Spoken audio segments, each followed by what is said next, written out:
second. Sorry about that. I appreciate your patience. No, that's okay. I'm short, so if you need to move up everything. No, that's great. Okay. Hello and welcome to the fourth episode now of Adventures in Job Searching. We're really getting going now. My name is Drew Styling. Thanks for joining me again. And today we have Charlotte Smith on to discuss her career path. What brings her to the job search, how's it going, the highs, and as most of us know in the job search, the lows, and what gives her hope about the future. So Charlotte, thanks for joining me. Could you just tell the viewer a little bit about how you got, what your career path has been, how you got started in that, and sort of what you're looking for now. Yeah. So first of all, thanks, for having me and for this platform. I think it's going to be something that is going to really help many of us. And like I said before, kind of have that community aspect. Crazy thing about me. So I'm going on probably year 17 now in the non-for-profit world. It may even be more than year 17, but if I go too much more, then you'll figure out how old I am. In kind of doing marketing, public relations, grant writing, fund development, and also HR. Because when you work for a non-for-profit, you wear many hats. Uh-huh. And whether you want to or not. Crazy thing is that originally I wanted to become a forensic detective and was really on that career path, had it all planned out where I was going to go to school, how it was going to work out, and everything for me. And then in high school, they started changing up all these requirements. And I took a business marketing class, and I was just like, oh, this is really fun. This is it. It fed my Leo zodiac signs wanting to be out in public and to talk and to be a little bit of a Mm. showman. And since I knew that I was not going to become any type of actor, because I like to eat, I figured, you know what, let's kind of switch gears. And so that's really kind of what led me to go into that field of marketing and communications. Um, What do you think it was kind of one teacher, your classmates there, the material itself? What do you think, really lit that spark when you first took that class? I think it was the actual kind of materials, like the actual class itself. The teacher was Mhm. actually, he did some business work, but he was also a football coach.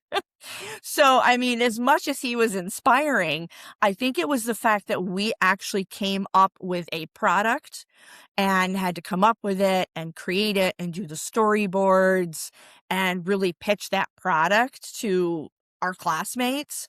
And I think that because it was just so much fun. And of course, at that time, you're in school, high school, everything's fun. There's a lot more that goes with it, Yeah. obviously, once you get into that. But I think it was just the idea of the whole storytelling that kind of just got me, to be able to tell a story about something and to have people listen and actually say, hey, we might Mhm. actually buy that product. So I think that's really where it kind of got me hooked. Do you remember what the product was? It was called Pop in a Box. So instead of pop or soda being in a can, we said, why can't it be in a box like a juice box? But instead it would be pop. And whatever happened to that? That sounds like $1 billion idea to me. I know. I probably should reach out to Bulbhead or something. It just kind of, I think I did actually try to put it into apple juice box once. I cleaned it out and I thought, well, let me see if the pop, but unfortunately you will not keep the fizz. So I think I Someday. kind of figured out, well, maybe that's why it didn't go very far. Yeah. A good learning lesson, I suppose. Yes. Yeah. What was kind of your path after high school, and how did you get that first kind of full-time professional job then?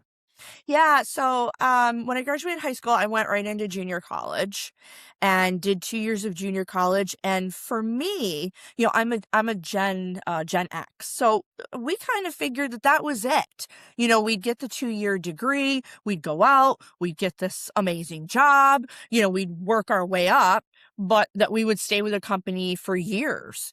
Hmm. And needless to say, that was totally not the case. I mean, I remember, my grandparents talking about how, that's what you did. You worked hard, you stayed somewhere, you got a pension, and that was it. But it was so different for our generation because in the midst of us starting our careers and then all of a sudden an associate's degree didn't carry as much weight.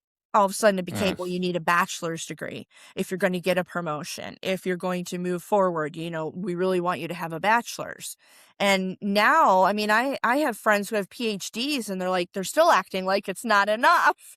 So I think it was kind of an early struggle because I really didn't see myself going beyond the associate's degree. Just mhm, figured, well, that would be enough. I'd get the experience.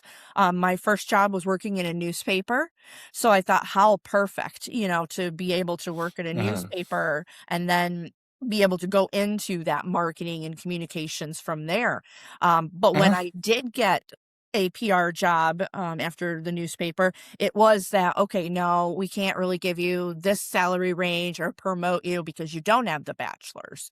So hmm, I was more of what I considered an adult student in going back and getting my bachelor's because I had already been in kind of the workforce for probably about 5-10 years before I went back and got the bachelor's degree.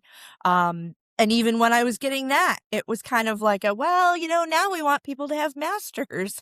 And I'm like, okay, but I also have experience.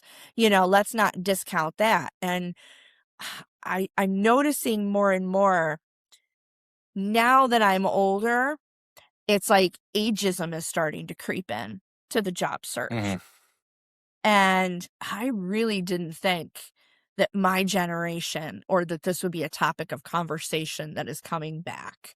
I mhm, remember in the 90s hearing about it, but I am shocked that, especially scrolling LinkedIn and hearing other stories, that we are really starting to look at ageism being a factor in the job search and workforce now. And it's unsettling.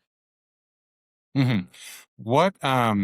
That's kind of a term that can describe a lot of things. How do you feel like, in practical terms, either you or your peers feel like you've been affected by ageism?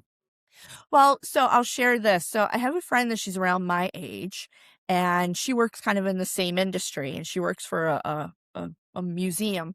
And she posted on her Facebook page, if you know any young, ambitious, or recent college graduates that love writing, I have a position open on my team.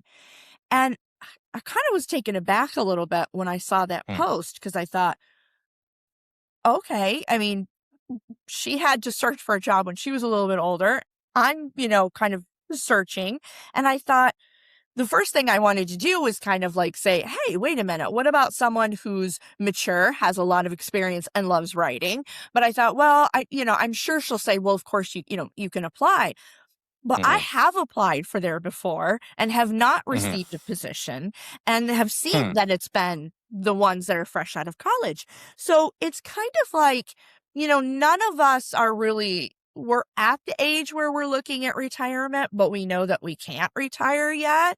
mhm, And we're also kind of, at least I am, and some of my friends and coworkers, when we do get talking, we are looking to really get somewhere and that be it. We want to get settled. We want right. to, just be able to get settled and then fade out. Do a Mhm, succession plan for somebody and then, just hand over the reins and say we're out. But I think we're also starting to look at what is meaningful for us too. mhm, We have parents who are aging, we're mhm, aging. So the rat race has become very different for us now. We like our work-life balance, even if it's just staying at home and doing nothing. But right. we also want to feel like we're able to leave a little bit of a legacy. At least I do. I want to be able to take all of the years of writing and storytelling and promoting of area non-for-profits that I've done and say, hey, how can I leave a legacy now? How can I help those organizations continue to grow and to say, hey, look, this was set up by Charlotte, who was a worker for us, that allowed us to continue. And that's kind of my legacy. Mhm.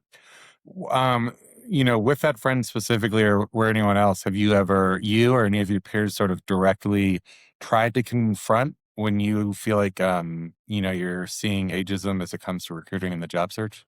Yeah, and I've even kind of asked for feedback, different times where, you get the proverbial email that says, we found someone who's more qualified, even though you had great, Mhm, you had a great resume and you got skills too. And I've asked for feedback because I'm thinking, I literally checked all the boxes. And, mhm, Indeed literally sent me this as a job alert. So I will mhm, say, well, what are some of the specifics that you can give me? And I know it's hard for HR to come out and kind of say it, but I will look and see that they've had someone and the turnover. I start to see the turnover. You'll see who mhm, got the position. It's usually someone younger and they're not there that long. So I know one mhm, place here locally, I said, look, you've had some turnover.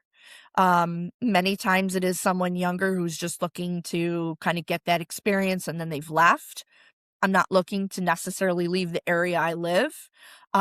So, maybe you should think about going with someone who's more mature, has that skill sets. And then the one time I was told, well, we would, but we know that you're set in your ways.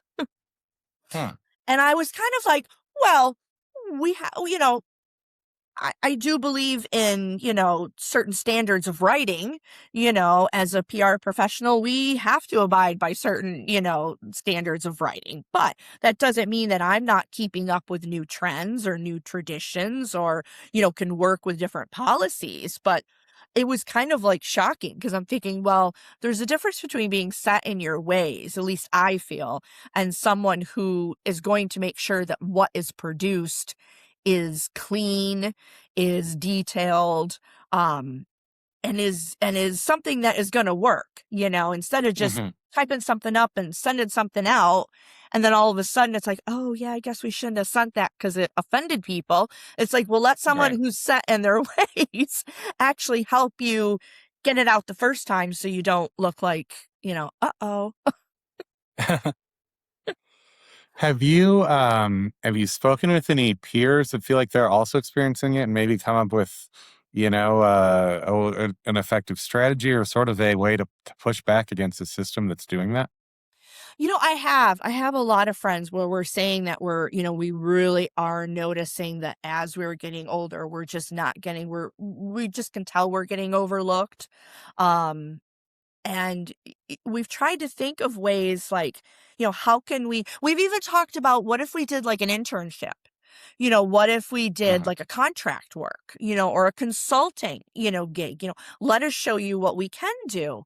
Um, but many organizations are either, I'm not sure if it's just because it's not in their budgets or they're afraid, well, is this something that if we do this and then we still don't hire them, are they going to come back on us or badmouth us, And, mhm, we're not really looking to do that. We're just asking for a chance. We're mhm, asking to prove our worth, which right, unfortunately we right, feel like we have to do a little bit more than someone who is mhm, fresh out of school. The technology changes and I'm aware of that and my friends are aware of that. We talk mhm, about how, back in the day we didn't, social media, wasn't necessarily the main tool of usage now. But mhm, when you are dedicated to your field and your craft, like I am, I'm up to date on all the different social medias. I use the various different ones. So mhm, I can bring a sense of balance, I feel, because I can mix a traditional media with a newer media, which I mhm, think works, I think, better because you're touching on all audiences. You're able to do those checks and balances, and you're not putting all sure, your eggs in one basket. Especially right, when you have crisis communication. I've had some issues that I've had to help organizations through crises, and I'm like, this wouldn't have happened if you had the check and balance. Sometimes mhm, you have to do old school checklists. yeah.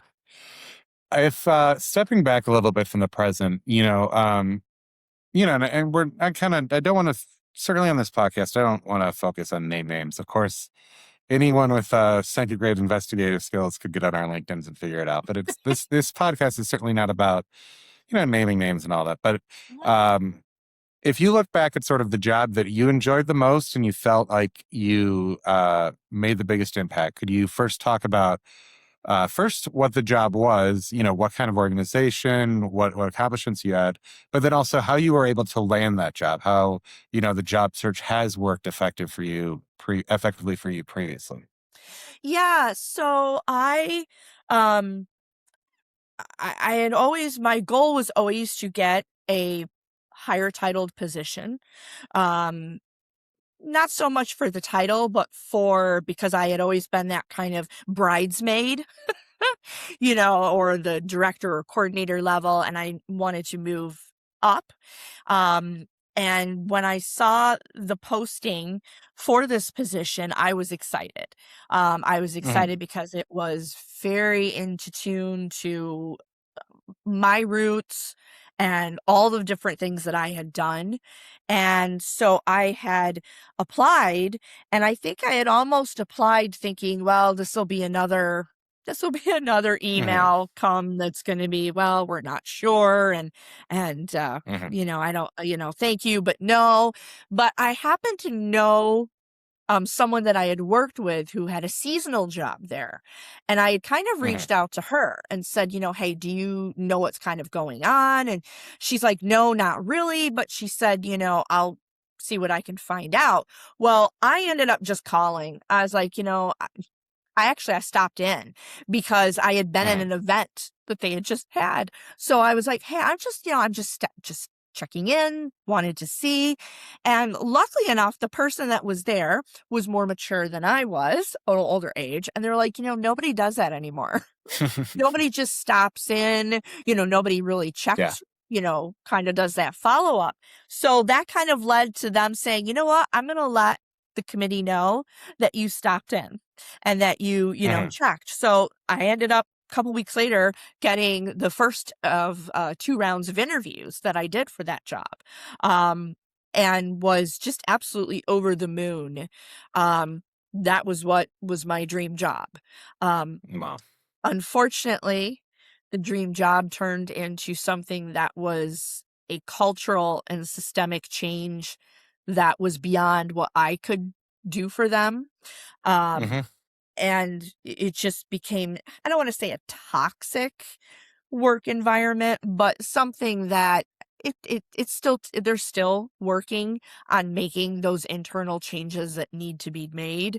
And I do hope that they're able to do it because it is a great organization. But for my mental clarity, I needed to just be like, okay, I'm gonna step back. And I think this is probably the first going into this new year is probably the first year that I actually have stopped the blame game of I did something wrong.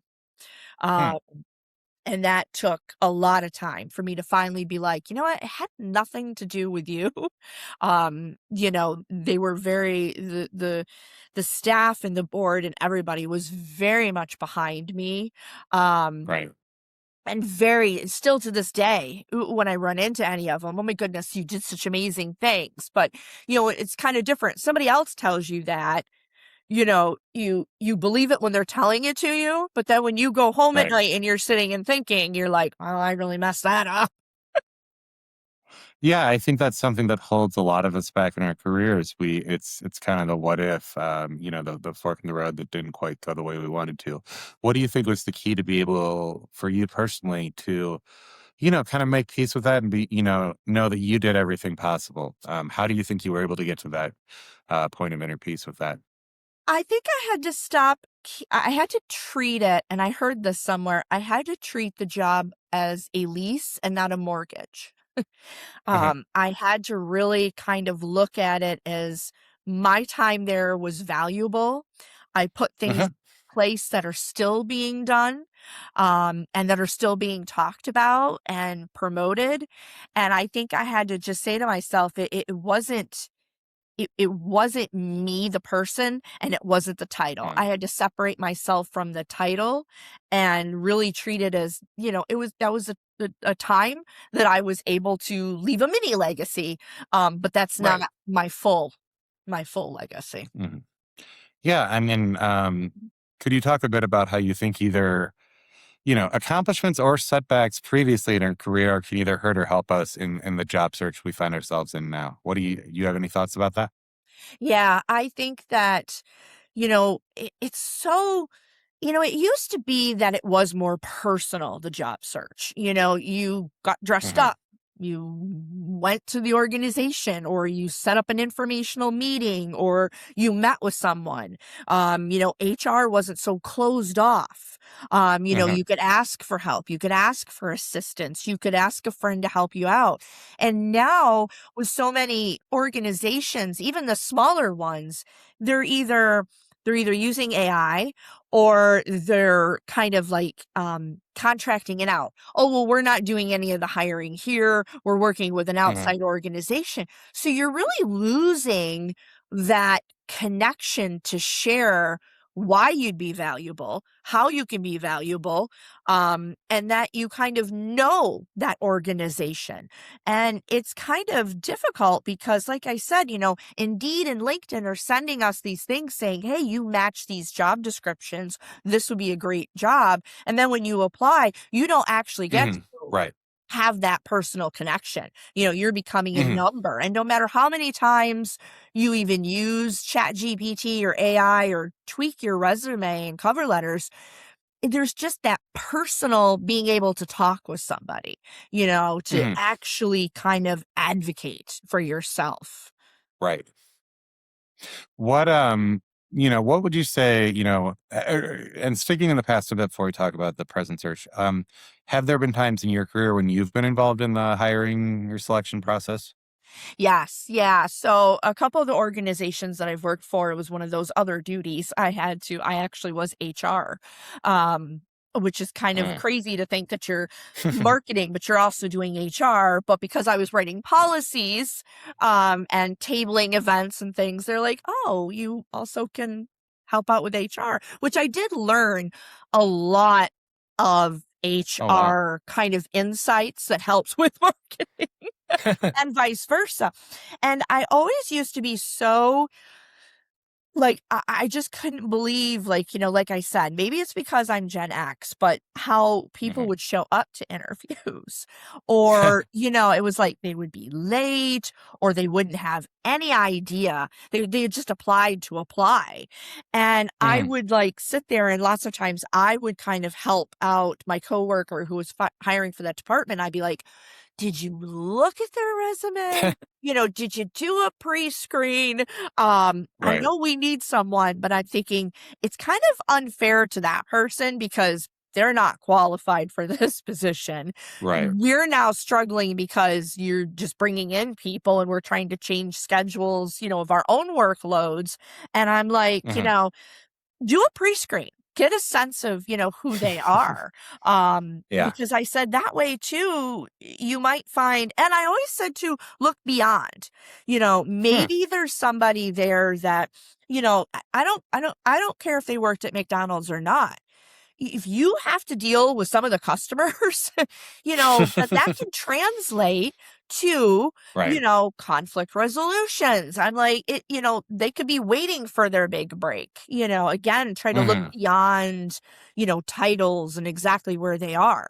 I mean, you never know where somebody can be quite a gem that maybe has been looked over. Which is kind of how I feel sometimes, don't discount me because, I've got experience, and various experience. I could be that gem that your organization Yeah. needs. What do you think prevents organizations from kind of looking beyond? Time, Hmm. resources, and I Yeah. think they're just so worried that they're going to be bad-mouthed. Uh, Mm. I think they're so concerned that they want to get someone in super quick.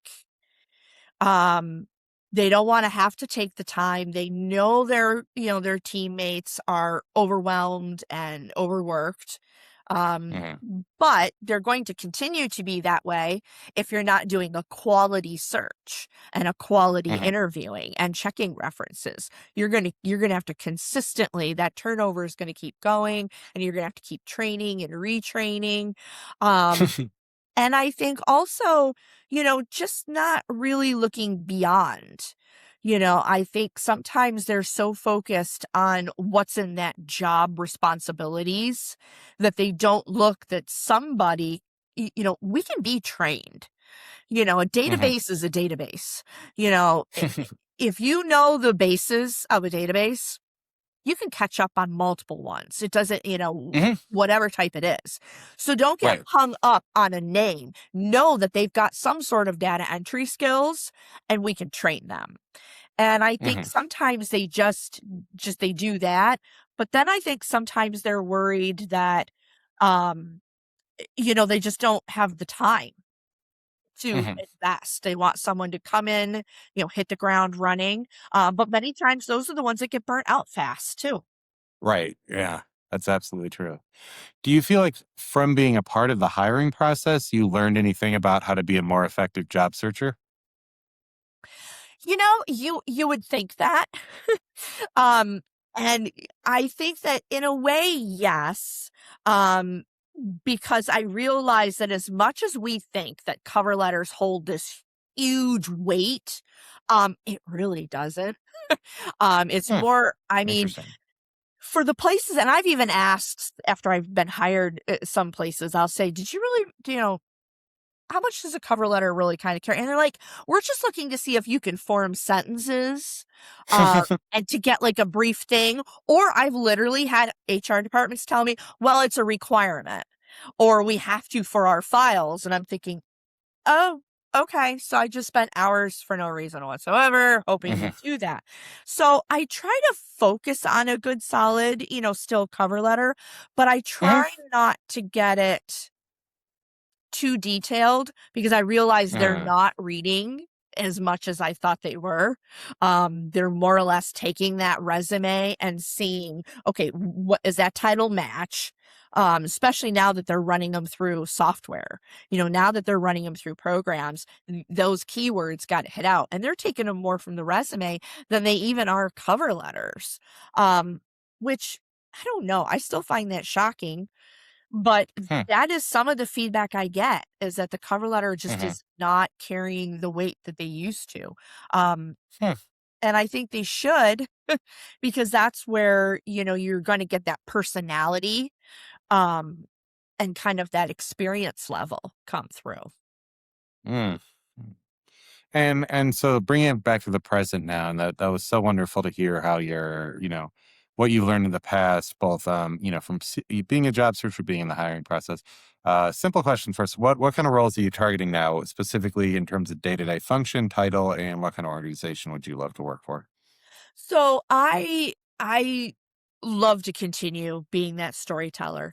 The marketing and PR world is just like I said, I got bit by that bug and I don't ever see it changing anytime soon. Yeah.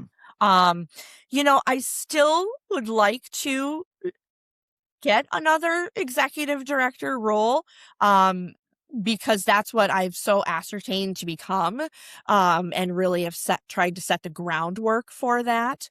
Um, Hmm. but I'm okay if I'm not.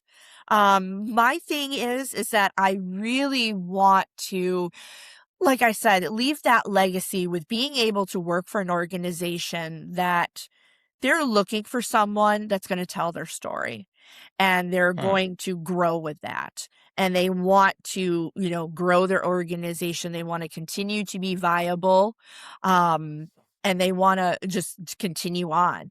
So for me, it's a lot of it's just that non-for-profit world, Hmm. that I love so much. I've had a lot of different ones in healthcare. And I think, especially now more than anything, I think those of us who are aging and who are looking at changes to healthcare, it's super scary. And as we get older, we're not going to have mommy and daddy that are going to, kind of guide us through the plans. So I think just Mhm. organizations that really are kind of, I think for me, organizations that are looking for older workers and that are promoting older workers, I think that would be a wonderful opportunity to be in, to be able to kind of help my kind out. Right. What in the last couple months, has there been any trends or any opportunities or any encounters you've had with people that have either been encouraging, discouraging? How are you, what are you kind of, where's your overall optimism level right now? And how are you handling the emotional highs and lows of job searching? January, I never try to be optimistic because I think January is one of those months where it's kind of like the whole New Year's resolution thing. They start Mhm. saying, businesses are going to be hiring, be on the lookout. And I think they come to a new year and that's where they're at. Yep, we're going to hire, we're going to plan, we're going to do this. And then February hits. And it's kind of like, oh, wait a minute. I think they start to look Isn't it at, the Simon and Garth? Oh, American Pie February made me shiver. That's what I was thinking. So yeah, February is making these companies shiver. yeah. I think they kind of start looking and saying, oh, well, maybe this first quarter isn't going to be as good. Maybe our year end wasn't as great as we thought. But Hmm. I always get optimistic towards the end of February and March because I think spring's eternal. I think that people start to get their hopes back.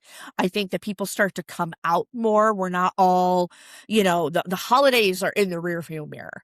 Um, Right. we've realized we are not going to the gym, losing that weight like we said we were going to. But I think we start to reinvest in ourselves because we Hmm. see that, okay, we got the first early months out. Now we're into the year. The year is Hmm. very much, we're entrenched. And I start to see where I think businesses start to turn around too. They start to see, Huh. okay, we can loosen the reins. We can start to do things. A lot of grants, especially for non-for-profits and Hmm. for-profits, funding starts to change. Yeah. Grants start to become available. So they start saying, hey, we got this grant. Let's look at hiring somebody.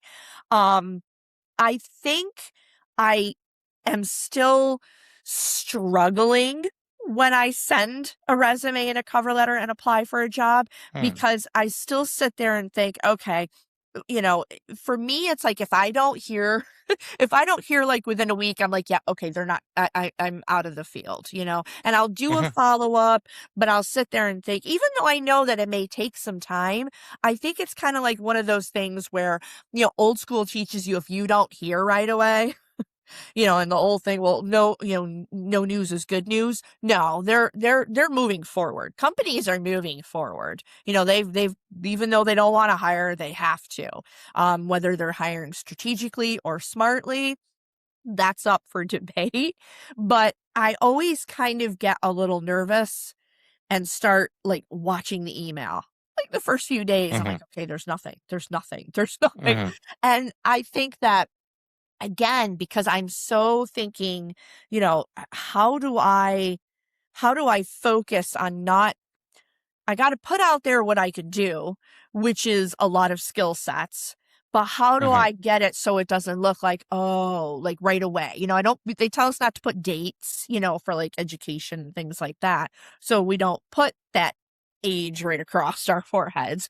But at the Hmm. same time, it's like, how do I scale back? Because I have a lot to offer. So it's kind of, I get up and down. Sometimes I get really excited, especially if I see an opportunity that I know is going to be good. Right. But then it's hard because I think if anything, I really wish that employers would give better rejection letters Hmm. or emails. You telling me that, you had a lot of great, you had a lot of qualified applicants, but say that you found someone Hmm. that's more qualified and I'll see who they hired and I'll be like, in what and where? Because Yeah. no, not really. Just give us some feedback. Something, even if it's like, well, this person could start next Monday, and that was the deciding factor. Great. Let me know that. Yeah.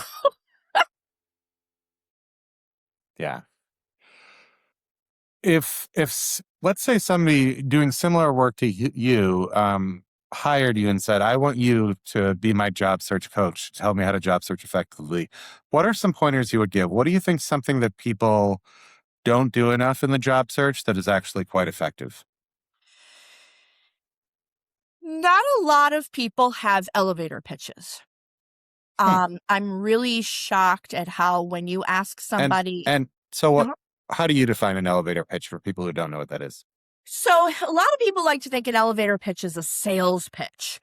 And Uh-huh. that has been the long standing thing. For me, it's informal and how you're going to help them, how you're going to alleviate or alleviate a need, help the need. It's not so much that you're selling, but you are going to be an integral part of what they need. Why do I need you on my team? And I Uh-huh. am shocked because I do the different elevator pitch trainings. And I am shocked at how many people, when you say, tell me something about yourself, they can't. They can tell you everything that they do during their workday. They can tell you about a project that they loved and did. But the simple, give me who you are summary, they haven't got a clue. And I think What some of it is what's an example of a good one of those? of a how they don't know. No, well, sure. You kind of share that a bad one is sort of just talking about accomplishments, but Yeah. what makes a great, makes a great personal summary? What makes a great personal summary is I know people like to start off with hi, my name is Charlotte Smith, and I have an over, this and that. First of all, most people will not remember your name right away. You want to kind of And end. you said your name's Charlotte, correct? Okay, go Yes. on. Yeah. They kind of want to. You're all because you're like, especially if you're in an interview, they kind of know who you are. They're knowing that they're meeting. You've already said hi. You've already done those pleasantries and things like that. So Hmm. by sitting there and doing that, they've kind of tuned you out because that's the thing with an elevator pitch. You literally have 32 seconds to get that across and 16 seconds to not lose the person. So if you're starting off with a real traditional, hi, I'm so and so, I work at this organization, they've already been like, okay, I already know who you are, I already know what your name is, and I've at least seen where you're coming, what job you had. So a good one is to kind of start off in saying, so if it's an organization that has no crisis communication plan, they had a crisis and they have no policy or plan. A great elevator pitch would be to say, I saw last year that your company faced some uncertain, crises on your social media platforms that set you back and had your numbers go down.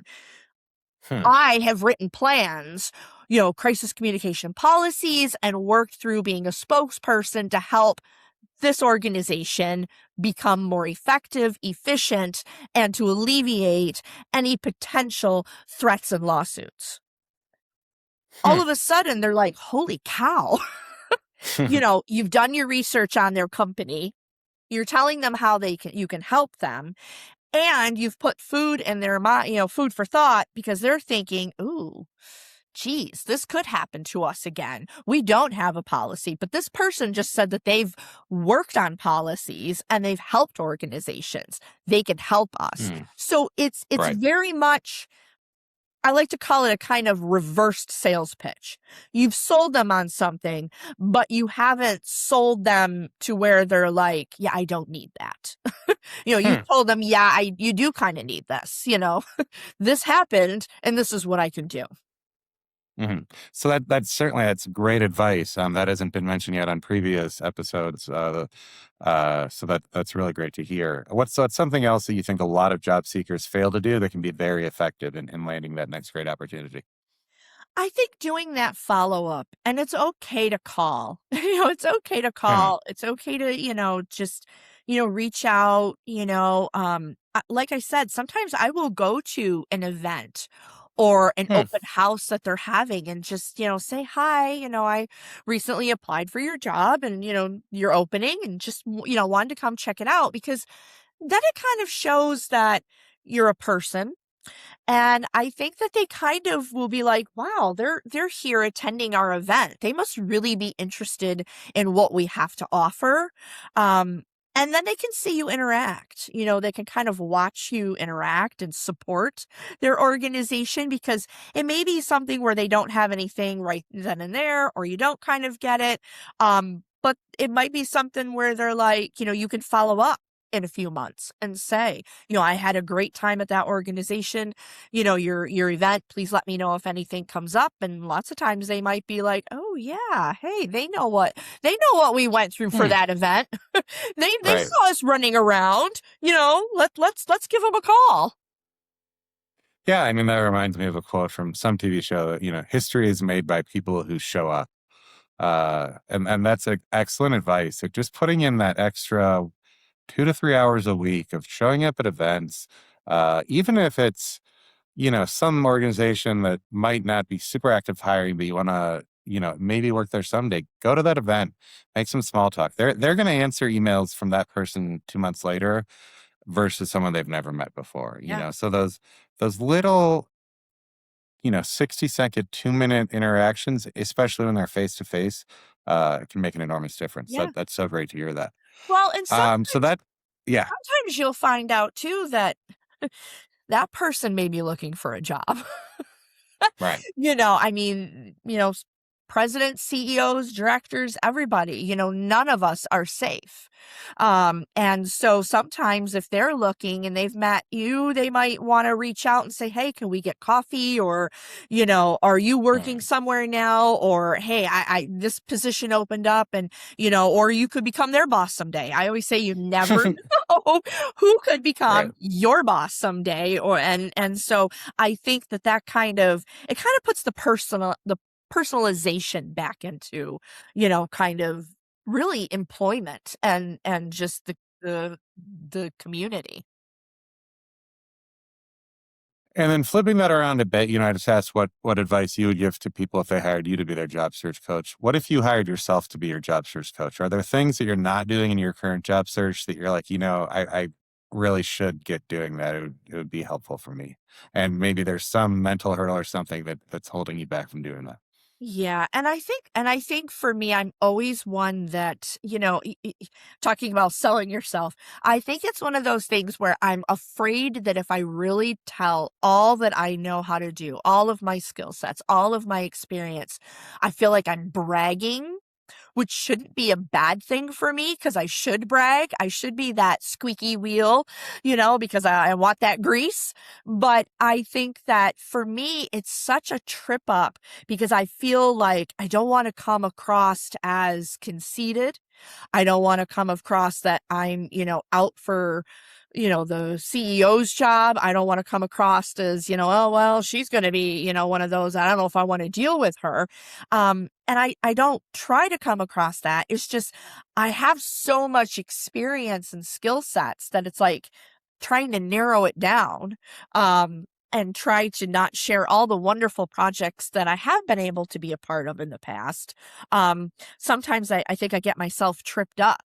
And I need to just kind of say, you know what? Hey, if they can't see your experience and your potential and your love for what you do, I need to tell myself that maybe that's just not the organization for me. But, as a job seeker, we're so we so feel like, when you go to those family reunions or you run into somebody at the store and they're like, "Oh, what do you do?" Why has that become the new cultural norm? How come you just can't say, "Hi, how are you? I haven't seen you in a while. You look great." It's got to be, what do you do? Your worth has to be based on, where you work and who you are as a professional, as opposed to just a person. And I think that really sometimes gets me a little tripped up too. Um, when I'm looking for jobs, it's like I feel like I have to be something before I could just be Hmm. me. And do you have any idea of what you can? And again, I think job searching, especially, it's such a solitary activity that in order to do it successfully, you have to sort of be at peace with yourself, be motivated. So, having said that, do you have any idea of how you're going to be able to fight the part of you that doesn't want to brag and almost wants to be too modest, any tactics, any advice you would give to yourself on how to have the confidence to share your successes when you're interviewing? Yeah, and I think that is what is I've realized now with becoming older is kind of that, just, being that confident and realizing that I am enough and that I have what they need. They may not know it, but how are they going to know it unless I tell them? And I think it's just kind of, I think I just kind of try to tell myself, you know what, if that's an organization that you want to apply and you want to work for, then you need to just go for it. Uh-huh. And try, just keep trying, just kind of keep putting one foot in front of the other.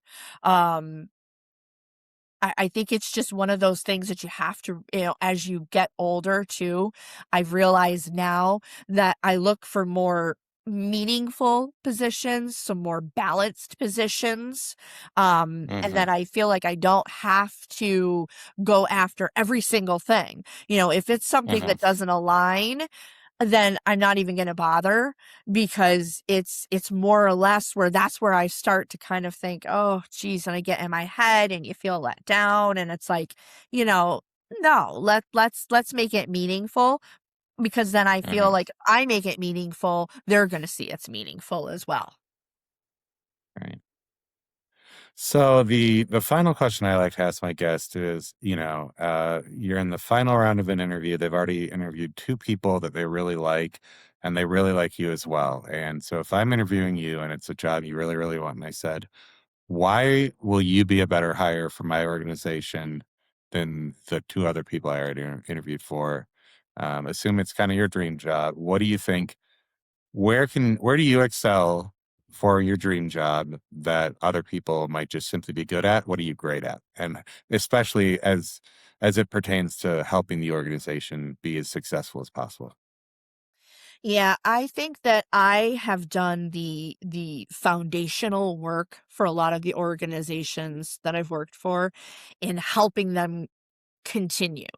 With policy writing, with succession plans, with working on their legacies. Many times I've gone into different organizations and they don't even know where to start. They don't have strategic plans or the plan's outdated. Or, like I Hmm. said, laying that foundation allows an organization to grow because they can tweak it, but they can at least know where they are. And I always say I like to create Bible books. So if all of a sudden I wake up and I won the lottery, you could go right in and know exactly what I was working on, exactly what you need to do, and you will continue to grow. You won't miss a beat, and you don't have to worry about being set back because at the end of the day, whether you're a for-profit or non-for-profit company, you got to keep your lights on. You want to continue to offer those services to your consumers and clients or those programs. And if I'm able, and I know I can come in and give you that foundation and give you those skill sets, then, Hmm. whether we're here or not, the organization will continue. And that is really Right. your feel good. And really, I think what businesses want. They don't want to shutter their doors. They want to continue. So I know Right. that I can bring that. Hmm. Well, thank you so much. Was there anything else you wanted to add before we finished? No, just that again, I think this is an amazing platform you have for us. I think that it gives us a sense of community, a sense of hope, and a sense to really kind of connect, and learn from each other as we go through, this job search, kind of arena for those of us who may be new and those of us who are getting older. Yeah. Well, thank you so much for joining us today, Charlotte. I really appreciate it. Yeah, thank you. Bye.